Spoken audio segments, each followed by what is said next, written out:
Hello friends, welcome to Civils Maestro. I hope you all are doing well. तो start करते हैं आज का न्यूज़ एनालिसिस। फर्स्ट न्यूज़ देखिए, इंडिया और इजराइल ने एक एग्रीमेंट साइन किया है for cooperation in cyber security. Now what is cyber security? Cyber security का मतलब है कि अपने कंप्यूटर्स को, मोबाइल फ़ोन्स को या ऐसे सिमिलर नेटवर्किंग सिस्टम्स को प्रोटेक्ट करना from malicious activities like ransomware, virus, hacking etcetera. अब आपको पता है कि कोविड-19 की वजह से जो हमारा वर्क इन्वायरमेंट है उसमें चेंजेस हमें देखने को मिल रहे हैं। लाइक एजुकेशन जो है वो ऑनलाइन स्टडी के थ्रू हो रही है, और वर्क कल्चर की बात करें तो वर्क फ्रॉम होम जो है उसको प्रमोट किया जा रहा है। इसमें रैपिड डिजिटाइजेशन हो रही है। तो इससे क्या हो रहा है कि एक साइबर थ्रेट का जो खतरा है वो भी बढ़ गया है। तो इसको डील करने के लिए, इससे डील करने के लिए जो है ये एग्रीमेंट साइन किया गया है। अब इसमें क्या होगा कि इंफॉर्मेशन जो है वो एक्सचेंज की जाएगी ताकि ज़्यादा से ज़्यादा प्रोटेक्शन जो है in the field of cyber space वो बढ़ाई जा सके। अब इस एग्रीमेंट के अंदर होगा क्या, एक फ्रेमवर्क यहाँ पे दिया जाएगा ताकि वो डिस्कस कर सकें आपस में। एक डायलॉग प्लेटफॉर्म प्रोवाइड किया जाएगा, कोऑपरेशन की जाएगी ताकि कैपेसिटी जो है, कैपेसिटी बिल्डिंग हो सके। देन जो बेस्ट बेस्ट प्रैक्टिसेस हैं दोनों कंट्रीज़ की, वो आपस में एक्सचेंज कर पाएंगे। जैसे कि मान लो अगर इसराइल के पास कोई एक अच्छी टेक्निक है साइबर थ्रेट से डील करने के लिए, तो इसराइल जो है वो इंडिया के साथ शेयर करेगा। अगर इंडिया के पास कोई ऐसी टेक्निक है या कोई ऐसा टूल है तो वो इसराइल के साथ शेयर करेगा, और रेगुलर एक्सचेंजेस होंगे इसके। देन इसमें जो एग्रीमेंट में इन्वॉल्व है इंडिया की तरफ से वो है CERT, that is Indian computer emergency response team. Clear? Israel के बारे में देख लेते हैं। इसराइल देखिए, आपको येलो कलर में दिख रहा होगा, ये है इसराइल। इसकी बॉर्डरिंग कंट्रीज कौन सी हैं? Lebanon, Syria, Jordan, Palestine, Egypt. Clear? और इसके जो लेफ्ट हैंड साइड पे सी है वो है मेडिटेरेनियन सी। आपने ये भी याद रखना है। क्लियर? और डिस्प्यूट जो है नॉर्मली जो चलता आ रहा है वो है इसराइल का, और यहाँ पे मैंने नंबर 4 लिखा हुआ है पैलेस्टीन का। और इसराइल की कैपिटल कौन सी है? जेरूसलेम। ये भी आपने याद रखना है। क्लियर? नेक्स्ट देखते हैं, गाइडलाइंस जो हैं वो लॉन्च की गई हैं for the implementation of animal husbandry infrastructure development fund. Clear? Animal husbandry infrastructure development fund जो है ये सेटअप किया गया था, जिसमें टोटल आउटले है वो है 15,000 करोड़। यूनियन कैबिनेट ने इसको अप्रूव किया था अंडर आत्मनिर्भर भारत अभियान for ensuring growth in several sectors. इसमें जो है एनिमल हस्बेंड्री इंफ्रास्ट्रक्चर डेवलपमेंट के अंडर जो है मिल्क प्रोडक्शन को इंक्रीज़ किया जाएगा। टारगेट जो है वो है 330 million tons from present 188 million tons by 2024। और गवर्नमेंट जो है इसमें इंसेंटिवाइज करेगी इन्वेस्टमेंट को, कि जो भी इन्वेस्टमेंट करेंगे यहाँ पे लोग उनको इंसेंटिवाइज करेगी डेयरी इंफ्रास्ट्रक्चर डेवलपमेंट के लिए। और एलिजिबल बेनिफिशरीज कौन है इसमें? फार्मर प्रोड्यूसर ऑर्गेनाइजेशंस हैं, कि मान लो कुछ फार्मर्स हैं, उन्होंने अपना एक ग्रुप बनाया हुआ है, उसको बोलते हैं farmer producer organisation. Micro small and medium enterprises हैं, प्राइवेट कंपनीज हैं, और इंडिविजुअल इंटरप्रेन्योर हैं, जो कि क्या करेंगे, जो इनके लिए वो है वो कि 10% जो है इनको अपना खुद का पैसा इन्वेस्ट करना पड़ेगा, और 90% जो है वो थ्रू लोन इनको अवेलेबल है।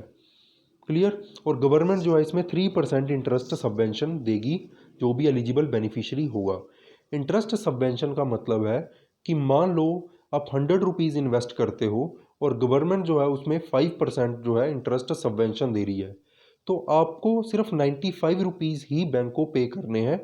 जो 5 रुपीज़ है, दैट इज़ 5% है, वो गवर्नमेंट पे करेगी। आई होप आपको ये समझ आ गया होगा। मिल्क के बारे में देख लेते हैं। मिल्क के लिए एक रेवोल्यूशन चलाया गया, white revolution, also known as operation flood, in 1970s। इसके फादर हैं वाइट रेवोल्यूशन के वर्गीस क्यूरीन, ये फाउंडर हैं अमूल कंपनी के। देन कैटल से रिलेटेड जो है 2 डिसीजेज हैं, काफ़ी न्यूज़ में रहती हैं, ये आपने याद रखनी है। Foot and mouth disease, and second है ब्रूसेलोसिस, जो कि एक बैक्टीरिया से होती है, ब्रूसेला। और जो ब्रूसेलोसिस है ये ह्यूमन में भी ट्रांसफ़र हो सकती है। क्लियर? नेक्स्ट देखिए, इंडिया और भूटान ने एक न्यू ट्रेड रूट ओपन किया है to facilitate connectivity between two countries. Open हुआ है ये between Jaigaon in West Bengal and Pasakha in Bhutan. ये हेल्प करेगा transporting industrial raw material and goods Pasakha Pasakha industrial estate को। क्लियर, मतलब गुड्स जो हैं वो जयगांव से या फिर इंडिया से ट्रांसपोर्ट की जाएंगी पसाक इंडस्ट्रियल स्टेट भूटान में। और ये जो है बूस्ट करेगा बायलेटरल ट्रेड एंड कॉमर्स को, और जो है कि वाइकुलर ट्रैफिक जो है उसको कम करेगा अलोंग द जयगांव फ्यूएंट Phuentsholing route. Clear. Then union minister of state हैं, स्टेट फॉर डिफेंस जो है श्रीपद नायक, इन्होंने इनॉग्रेट किया है conference on defence manufacturing and aerospace. और इसकी थीम क्या थी? Empowering India with Aatmanirbhar Bharat mission. ये जॉइंटली ऑर्गेनाइज की है confederation of Indian industry, Tamil Nadu technology development and promotion centre, society of Indian defence manufacturers.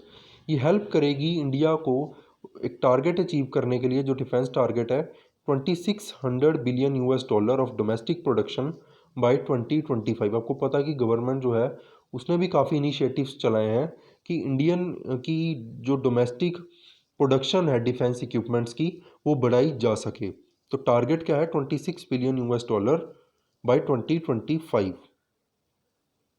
Clear. Next news देखिए, ECI that is election commission of India, इन्होंने अपना decision जो है वापस ले लिया है to provide postal ballot facility to voters above 65 years. Postal ballot का मतलब क्या है कि आप थ्रू पोस्ट मतलब डाक के ज़रिए अपनी वोट जो है वो डाल सकते हो। गवर्नमेंट ने इसको वापस ले लिया है कि पहले क्या था कि 65 ईयर से जो अबव इंडिविजुअल हैं वो पोस्टल बैलेट के थ्रू वोटिंग कर सकते हैं। बट ये वापस क्यों लिया गया है?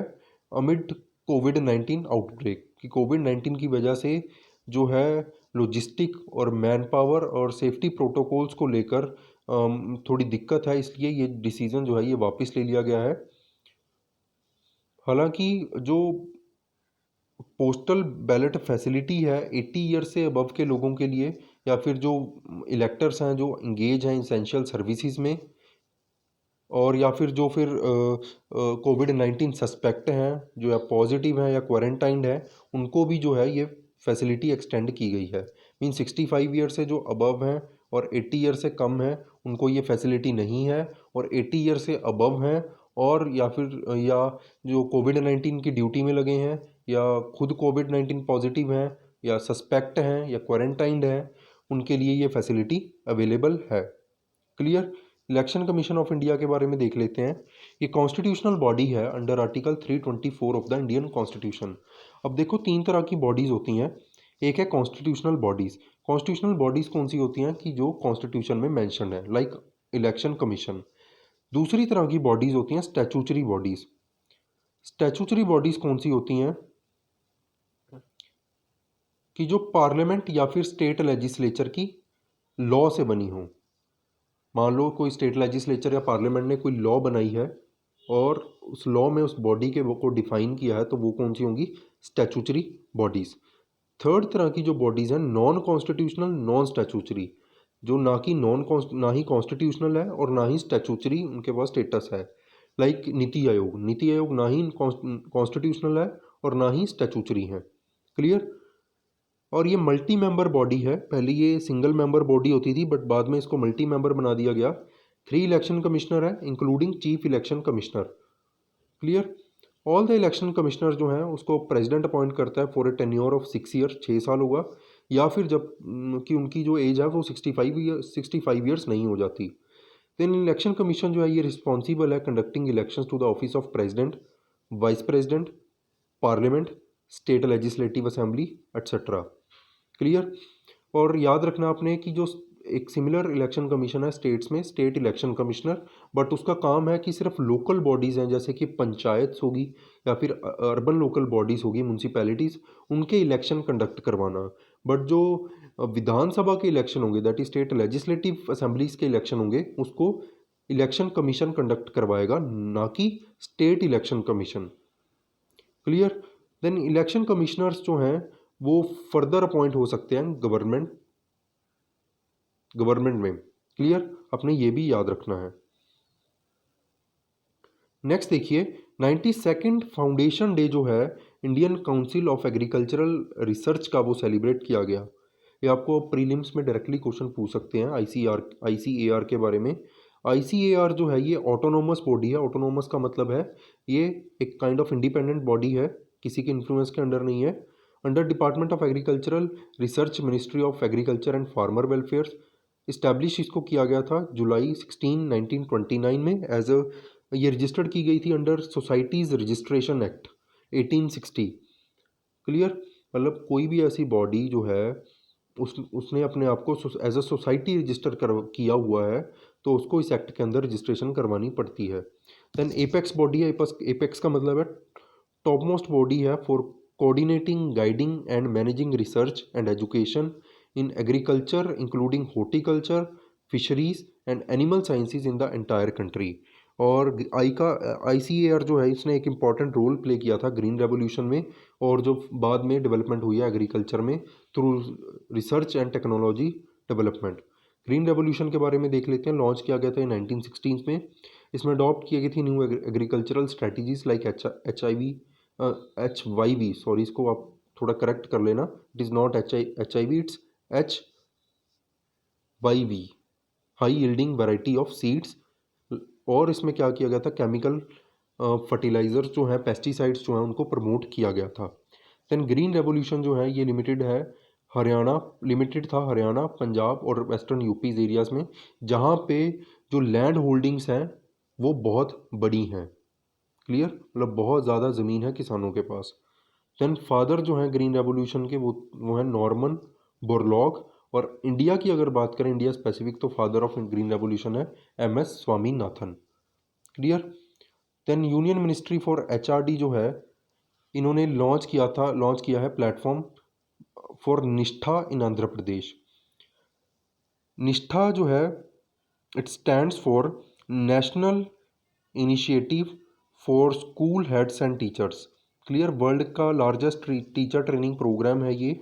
इसका एम है कि लर्निंग इम्प्रूव करना, लर्निंग आउटकम्स को एलिमेंट्री लेवल पे। ये है अंडर समग्र शिक्षा अभियान, एक फ्लैगशिप प्रोग्राम है ministry of human resource and development का। और इसको इम्प्लीमेंट कौन करेगा, NCERT at the state level. तो आई होप आपको लेक्चर समझ आ गया होगा।